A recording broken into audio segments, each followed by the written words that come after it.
cette eau-là leur appartenait.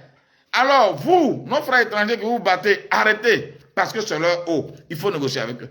Regardez, pendant que dans le village, Nouri était abandonné par ses frères, dans le camp des étrangers, un étranger sage dit, arrêtez-moi ça. Cette bagarre n'en vaut pas la peine, parce que Nouri appartient aux enfants de Nouri et à leurs petits-enfants. Mais, pourquoi les choses vont changer? Les choses changent parce que quelqu'un a pris la responsabilité. Quelqu'un a osé mettre fin à cette injustice-là. Quelqu'un a osé dire, Nouri, qui est le puits creusé par nos ancêtres, nous appartient. Et il a mené un combat pour ça. Aujourd'hui, cela a pris fin. Et dans ce village-là, ce sont les enfants du village qui partent d'abord puiser avant les autres, avant les étrangers. C'est cela l'histoire de la Côte d'Ivoire. Aujourd'hui, quand vous pensez que notre pays, on ne peut pas dire à quelqu'un que tu es un étranger que c'est un crime, non! Sortez de ce complexe-là. Sortez de cette peur-là. Sortez de cette pensée de vous infantiliser là. Dans tous les pays, même dans nos villages, quand tu vas dans un village, on dit demander des nouvelles à l'étranger. Ça n'a rien à voir. Chacun, quand tu quittes un sol, que tu y revas, ou bien que tu y repars du moins, et que tu viens d'Abidjan, que tu vas au village, on dit lui, c'est un étranger. Donc, étranger, il y en a partout. Même ton propre enfant, quand il voyage et qu'il revient, tu dis, demandez la nouvelle à l'étranger qui vient d'arriver. C'est un étranger. Donc, dire de quelqu'un qu'il est étranger, ce n'est pas un crime. Parce que chacun a un pays. Aujourd'hui, en Côte d'Ivoire, les Ivoiriens même ont peur de dire aux gens qu'ils sont étrangers. Non. Quand il est étranger, il faut dire que c'est un étranger. Il y a un président français qui disait, il faut appeler le chat, chat. Un étranger, c'est un étranger. Mais quand nous, qui avons fait un peu l'exil, le Ghana, le Togo, le Bénin et autres, arrivés là-bas, les autochtones nous appellent étrangers. Parce que nous sommes un non-national. Nous sommes doués de non-nationaux du moins. Donc, appeler quelqu'un étranger, ce n'est pas un problème. Mais c'est nous, les Ivoiriens, qui pensons que faire cela est un crime. C'est nous qui sommes le problème. Parce que l'étranger, si toi, tu refuses de reconnaître qu'il est étranger, mais demain, il t'appellera étranger. Et tu vas perdre la terre de tes ancêtres. Quand tu mènes une lutte pour la terre de tes ancêtres, sache que cette terre-là te soutient. Et que jamais tu ne vas faillir. Jamais tu ne seras combattu. Non, jamais tu seras battu parce que cette terre-là est déjà ta force. Ne cherche pas une force ailleurs. Ne cherche pas un soutien ailleurs. Le seul soutien dont tu as besoin, qui va t'amener à remporter cette bataille-là, c'est la terre de tes ancêtres. C'est la terre de tes ancêtres. Donc aujourd'hui, je ne vois pas pourquoi vous êtes complexés. Pourquoi les Ivoiriens sont complexés. Pourquoi ils ont peur de dire à quelqu'un qui n'est pas national qu'il est étranger. Non. Les étrangers eux-mêmes, ils savent qu'ils sont étrangers. Mais c'est parce que nous leur avons abandonné notre pays. C'est pour ça qu'il faut se réveiller ce matin. C'est pour ça qu'il faut se réveiller ce matin. Il faut se réveiller et reprendre les choses en main. Vous-même, Ivoirien, ton frère Ivoirien fait le commerce à côté. Lui, un étranger, vend les mêmes choses. Et toi, tu laisses ton frère Ivoirien et tu vas acheter chez un étranger. Et tu te sens complexé. Pourquoi? Pourquoi tu te sens complexé? C'est toi-même le problème. C'est l'Ivoirien le problème. Regardez nos étrangers qui sont ici. Quand il est midi, ils ne vont pas manger ailleurs si ce n'est pas chez leurs frères étrangers. Reprenez les Béninois, prenez les Togolais, prenez les Sénégalais. Ils mangent la nourriture de chez eux. Ils mangent chez leurs frères, chez leurs sœurs. Mais un Ivoirien, il va trouver tout de quoi dire sur la nourriture de son frère. Non, l'Ivoirien, il prépare mal. Non, il est cher. Non, il est ceci. Non, il est cela. Pourtant, les étrangers, ils sont solidaires. La solidarité manque à notre pays. Et un Ivoirien n'est pas solidaire de son frère. Et c'est un problème. Soyons fiers d'être Ivoiriens. Soyons fiers d'être Ivoiriens. Et sortez de ce complexe-là. Tu vas dans un marché, un Ivoirien, marché Guigué-Bagnon, où des Ivoiriens sont bouchés, où des Ivoiriens vendent tout. Mais un Ivoirien, il rentre dans le marché, il laisse la nourriture de son frère Ivoirien et il va prendre pour un étranger. Tu veux qu'il s'en sorte comment? Tu veux que le pays te revienne comment? Mais l'étranger, l'argent que tu lui donnes, ça va ailleurs. Ça va dans un autre pays. Or, celui que tu donnes à ton frère ivoirien reste dans ton pays et contribue à construire, à développer ton pays. Et cela sera partagé avec tes soeurs, avec tes frères. Il faut donc prendre conscience de cela. Vous dites non, ce sont les étrangers qui ont pris le pays. Mais où étais-tu? Où étais-tu quand les étrangers prenaient le pays? Que faisais-tu quand les étrangers prenaient ce pays? Qu'as-tu fait quand les étrangers ont pris ce pays? C'est ça. C'est ça. C'est ça. Les Français ont partagé le pays là. Ils ont délimité.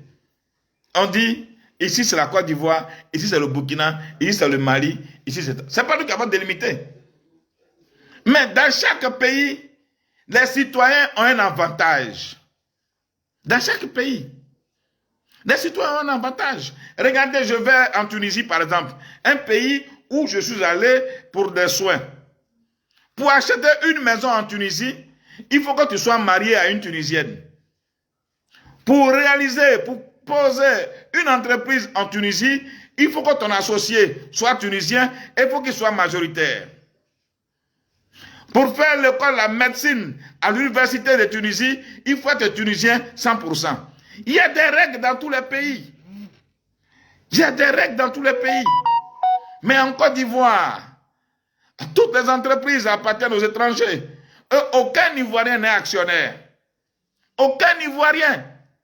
Et c'est un problème. C'est un problème. Notre pays, nous l'avons nous-mêmes abandonné entre les mains des étrangers. J'étais au tribunal du commerce un jour et puis j'ai assisté à une audience. Il y a un étranger qui a une entreprise en zone industrielle. Et quand il est arrivé, ses grands frères l'ont fait venir pour diriger l'entreprise. Celui qui l'a trouvé là a dit, tu peux te taper toutes les femmes qui sont là, il n'y a pas de problème. Et ici, là, nous, on a déjà raison. Et il avait l'habitude de se taper des jeunes filles qui travaillent dans la zone industrielle. Et un jour, il a fait ça à une vieille femme. Cette vieille femme-là s'est sentie indignée, s'est sentie humiliée dans sa peau, dans sa chair, parce qu'elle venait de montrer sa nudité à un petit. Pourquoi? Parce que c'est son patron. Et quand elle a expliqué ça à quelqu'un, la personne lui a dit, va porter plainte. Va porter plainte, je vais te trouver un avocat. Et la vieille femme porta plainte. Arrivé au tribunal, le monsieur a avoué, il dit, ce sont mes frères qui m'ont trompé. Ils disent que dans ce pays-là, on peut se permettre tout, on peut se taper tout, et on a raison parce qu'on a l'argent. Voici ce qui se passe dans notre pays. Parce que nous-mêmes, nous avons donné la possibilité à ces étrangers-là de faire de nous ce qu'ils veulent. J'ai encore un autre ami, ça c'est un Libanais. Il dit, mais pourquoi vous les Libanais, vous n'êtes jamais en règle? Ils disent, eux là, ils s'adaptent à tout, ils sont adaptateurs. S'ils vont dans un pays et que là-bas c'est la loi qui fait loi, alors eux, ils s'alignent. Mais si c'est la corruption qui fait loi, alors eux, ils rentrent dans la corruption. Point barre. Voici un peu comment nous vivons et pourquoi nous ne devons pas abandonner notre pays. Sinon le reste des partis politiques, des partis politiques là, ça c'est plus distraction. Le vrai problème de la Côte d'Ivoire, c'est que les Ivoiriens eux-mêmes ont abandonné la Côte d'Ivoire entre les mains des étrangers. C'est de ça qu'il s'agit. Il faut donc se réveiller. Et ce réveil-là doit commencer d'abord par le commerce, par les petites choses d'abord. Vous visez le pouvoir, mais commençons par les petites choses d'abord. Parce que celui qui a l'argent a déjà un pouvoir. Nous n'avons pas l'argent, mais nous sommes nombreux. Nous sommes donc un pouvoir. Et le pouvoir au peuple. Commence par ça. Dans ton quartier, il y a un Ivoirien qui est boutiquier. Tu laisses l'Ivoirien et tu vas chez quelqu'un d'autre. Dans ton quartier, il y a une boulangerie tenue par un Ivoirien. Tu laisses cette boulangerie, tu vas chez quelqu'un d'autre. Dans un restaurant, tu rentres dans un restaurant, tu laisses le restaurant de l'Ivoirien, tu vas chez quelqu'un d'autre. Mais comment veux-tu que le pays te revienne? Regardez aujourd'hui, je prends le secteur du Garba, que je maîtrise le mieux. Mais tous les autres garbadromes, tenus par nos frères Aoussa, mais ce sont les frères Aoussa qui vont chercher au Niger pour venir. Pendant que nous, on loue les magasins, on loue des magasins, et qu'on emploie des Ivoiriens, et ils n'ont pas de magasins, ils ont des bata, hangars. Ça dit qu'ils rapportent rien au pays. Et avec qui ils travaillent avec les frères avec lesquels ils sont venus. Pourtant, nous, on prend les Ivoiriens. Mais l'Ivoirien, il laisse ça, il dit non, quand c'est trop propre, c'est pas doux, c'est pour Aoussa qui est doux. Vous voulez récupérer le pays comme ça? Il faut appeler les choses par leur nom. Ce que toi-même tu peux faire, sans te demander d'aller faire une marche, d'aller faire une protestation, c'est de réorienter, c'est de changer tes habitudes alimentaires, vestimentaires et transport aussi. Quand tu vas acheter un habit et qu'il y a un Ivoirien qui est là, qui vend les mêmes choses, parle avec ton frère Ivoirien, prends pour lui. C'est d'abord ça le changement. Tu vas dans un restaurant, tu vois qu'il y a un Ivoirien qui est là, et il y a d'autres personnes, mais mange chez l'Ivoirien. Si ce n'est pas bon, critique ton frère devant la personne pour dire ma soeur, ou bien mon frère, j'ai mangé ici aujourd'hui, mais ce n'était pas trop bien. Demain, je préfère que tu fasses ça. C'est ça la solidarité. Mais vous laissez tout ça. Vous êtes avec les étrangers, et c'est vous qui vous plaignez sur les réseaux sociaux pour dire notre pays appartient aux étrangers. Mais toi, tu fais quoi pour que cela change? La seule petite chose que tu peux faire, c'est de changer ta manière aujourd'hui. C'est de changer tes habitudes aujourd'hui. Changer la mentalité des Ivoiriens aujourd'hui. Comme un pays où les autochtones, les propriétaires du pays sont maltraités par les étrangers. Et puis ça ne vous dit rien. Ça ne vous dit rien parce que qu'est-ce que vous faites? Même en ville, quand il y a palabre entre étrangers et Ivoiriens, tu vas voir les Ivoiriens vont dire non, l'Ivoirien n'a pas raison, c'est l'étranger qui a raison. J'ai eu la chance, je dis bien la chance, d'avoir fait la Maka, d'avoir fait des prisons. Et c'est une opportunité, hein, c'est un honneur d'avoir fait la prison. Mais quand tu es dans cette prison, tu sors de là avec beaucoup d'informations. Il y a un jeune Ivoirien qui vivait aux États-Unis, qui est venu faire affaire ici avec les étrangers dans le bâtiment, dans l'immobilier. Ils ont travaillé, il a travaillé à cela. Il a trouvé qui pouvait s'installer à son propre compte. Il s'est installé à son propre compte. Alors l'étranger qui était là, avec qui il a quitté, va voir la justice pour dire qu'il lui fait une concurrence. Sans rien, le monsieur est arrêté. On le jette en prison. Il a bataillé. Son avocat a tout fait. On dit, il a donné 50 millions, qu'il donne 100 millions comme caution. Et puis il quitte le pays. Il arrête l'activité pour laisser la place à l'étranger. Ça a existé. Et ce jeune Ivoirien dont je parle, s'il écoute la vidéo, il se reconnaît. Il voit combien de fois il a souffert à la Maka. Il a réuni 75 millions pour une liberté sous caution. Et aujourd'hui, il a quitté le pays, il vit aux États-Unis. C'est ça la Côte d'Ivoire. Mais c'est nous qui devons changer ça. J'étais dans un cabinet au plateau, au 4e cabinet d'instruction. Là-bas, un Libanais est arrivé et il disait, je veux que vous me dites ce que je dois faire pour que ce monsieur que j'ai mis en prison là passe assez de temps en prison. Ça se fait en Côte d'Ivoire.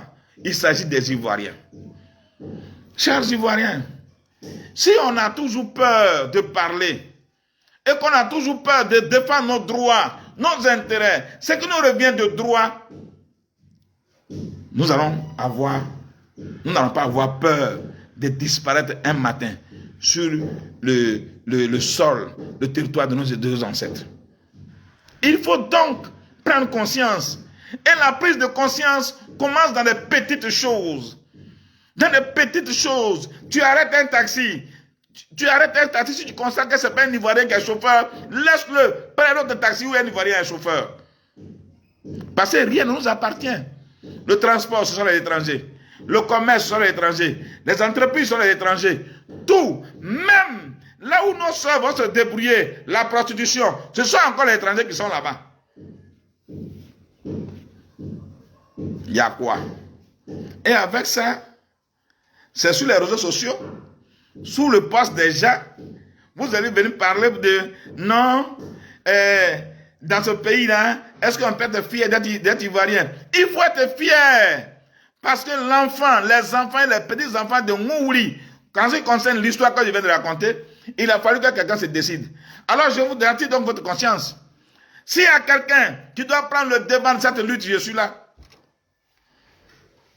Vous qui parlez d'épargne, vous êtes en train de nous distraire. On parle de notre identité. Ce pagne a existé toujours avant que ce à quoi vous pensiez n'arrive. C'est parce que vous êtes dans des petites palabres de distraction comme ça que les étrangers avancent. Voilà. C'est parce que vous êtes dans des petites palabres qui n'ont pas de sens, dans les détails là, que les étrangers avancent. Ce pagne, je l'aime, je l'ai porté. Point barre. Ce de quoi je suis en train de vous parler là, c'est de notre identité. Qui es-tu? Que veux-tu? Et où va-t-on?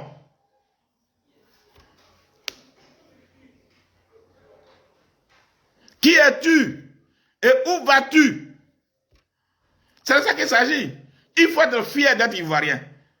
Aujourd'hui, le Mali, les Maliens sont fiers d'être Maliens. Le Burkinabé, il est fier d'être Burkinabé. Le Guinéen est fier d'être Guinéen. Mais toi, tu n'es pas fier d'être Ivoirien. Parce que là, quand quelqu'un est là, tu as peur d'être dit que tu es Ivoirien. Mais tu es perdu. Un homme, une personne sans identité, c'est une personne qui est perdue. Même un corps. Regardez nos frères qui décèdent à l'étranger. On les rapatrie leur corps. C'est-à-dire même son corps a une identité. Même ton corps, on reconnaît ton pays. Je viens d'accueillir le corps de mon beau-frère qui est décédé à Dakar, qui est employé à la BCAO. On a accueilli son corps le 8. On a reçu son corps ici. C'est-à-dire même un cadavre a une identité. Alors toi, tu vis. Quelle est ton identité? Donc tu as peur. Tu as peur de dire que tu es ivoirien? Pourquoi? C'est l'identité de tes parents. C'est le sol de tes parents. Et personne ne pourra venir te chasser de cette terre-là. C'est le vrai combat qui est là. Quand vous vous levez, vous dites la vie est chère. Mais celui qui voit ce que tu manges, c'est un étranger. Il fait le prix qu'il veut. Les quincailleries, ce sont les étrangers. Le transport, mais ce sont les étrangers qui tiennent tout. Ils font ce qu'ils veulent. Le coût de la vie en Côte d'Ivoire a exagérément augmenté. Sous prétexte que c'est le délestage. À cause du délestage, tout a augmenté. Mais le délestage est fini. Le délestage est fini. Mais tout augmente toujours. Parce que ce n'est pas leur problème. Si quelque chose qu'ils ont acheté à 100 francs, ils vont vendre ça à 500 francs. Ce n'est pas ton problème. Il faut donc nous réveiller. Les grandes marches que vous voyez dans les pays tels que le Mali, le Burkina, la Guinée, où les populations descendent dans les rues, là, ce n'est pas un film. Ce ne sont pas les anges qui sont venus. Ce sont les hommes qui sont décidés de changer les choses. On ne fuit pas. Il y a un proverbe de celui qui dit, Quand il y a un serpent dans la maison de ton père, il y a 3 attitudes à avoir. Ou tu abandonnes la maison de ton papa, ou tu subis l'existence de ce serpent, ou tu te révoltes, tu te décides à changer les choses. 3.